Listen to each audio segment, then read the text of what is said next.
제품관에는 한국조폐공사에서 제조하는 돈 이외에 다양한 제품들이 전시되어 있습니다. 먼저 우표를 만나볼 수 있습니다.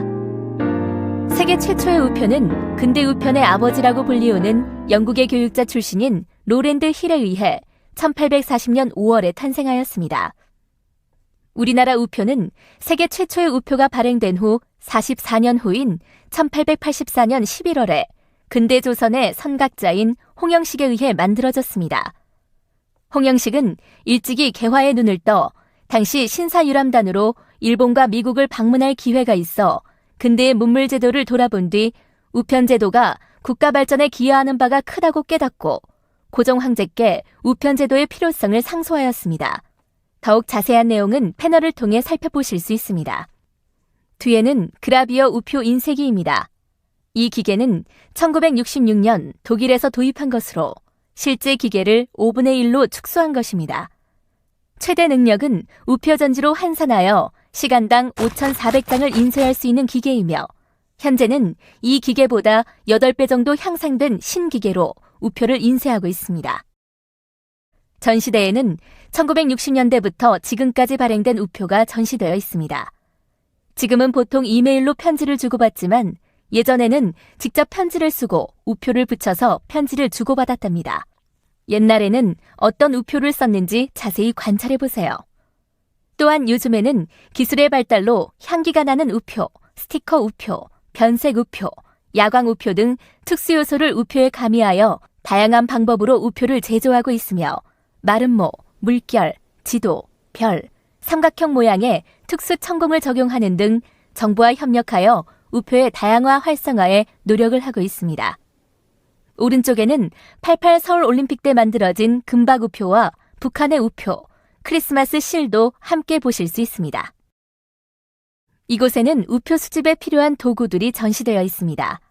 우표 수집은 어린이들의 취미로 그 역사가 매우 오래되었는데 우표 수집가로 널리 알려진 루즈벨트 미국 전 대통령은 학교에서 배운 것보다 우표를 수집하면서 배운 것이 더 많았다라고 할 정도로 우표에는 다양한 지식이 담겨져 있음을 알 수 있습니다.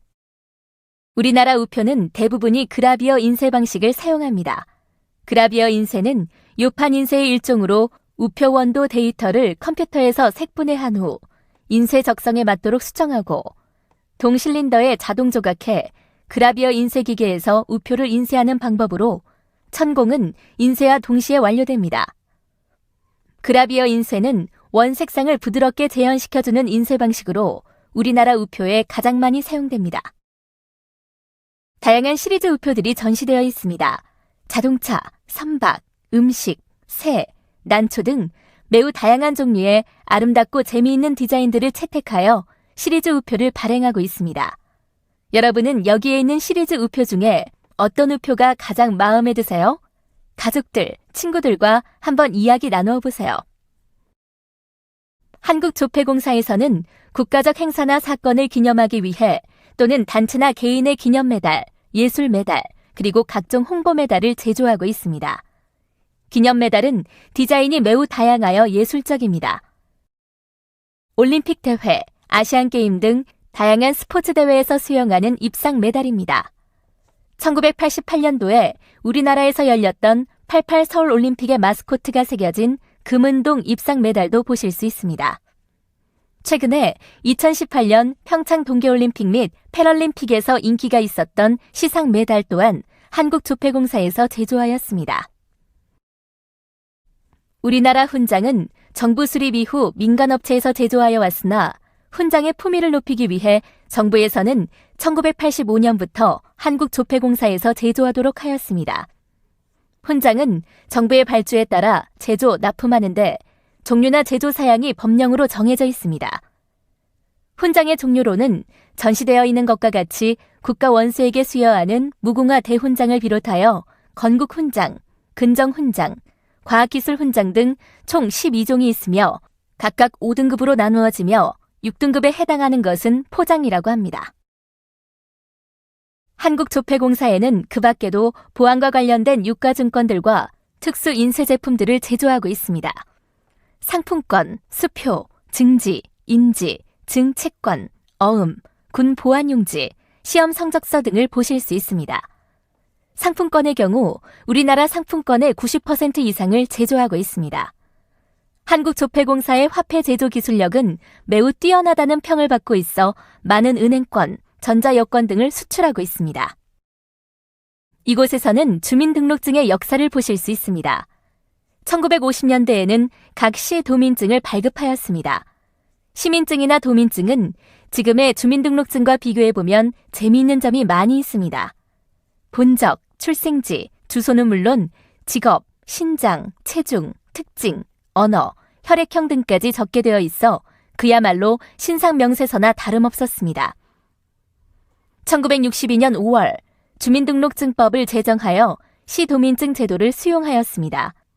주민등록법이 개정되면서 1968년 주민등록증이란 게 처음 생겼는데 지금처럼 가로 형태가 아니라 세로로 길게 늘어진 모양이었습니다. 이후 1975년, 1983년, 1999년 세 차례의 변화를 거쳐 지금 우리가 쓰고 있는 주민등록증이 만들어졌습니다.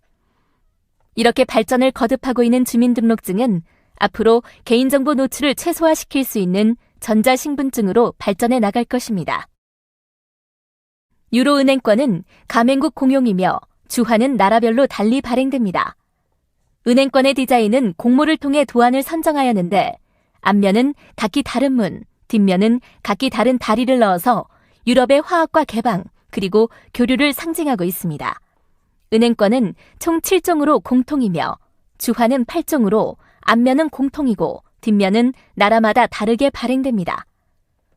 은행권의 기본호 제일 앞자리 알파벳을 보시면 어느 국가에서 발행되었는지 알 수 있습니다.